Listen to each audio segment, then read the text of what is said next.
There's been a ton of events in Vancouver and across Canada over the last couple of weeks. Tomorrow I fly to Calgary for an event there. Next week I'm in Toronto, I've been in Victoria and Saskatoon.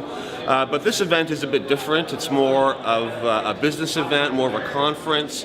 A little more expensive to get into, but also I think people are going to get more benefit out of it in terms of growing the industry. I think that my concern is that there's a lot of focus on how we're going to make money and how we're going to benefit and all that.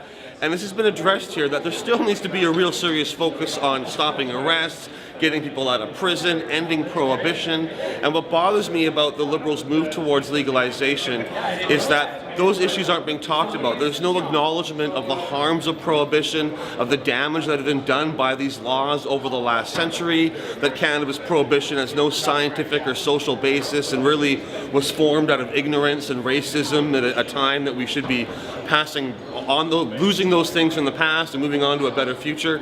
And I think we need that recognition that prohibition wasn't some kind of well-intentioned policy that just needs a tweak or two. It was a devastating failure that really caused a lot of harm in Canada and around the world. And so these kind of things are being talked about here, but to me, that's really why I got involved in this. I didn't get involved in legalization so that people could cash in on cannabis. That to me is a side effect.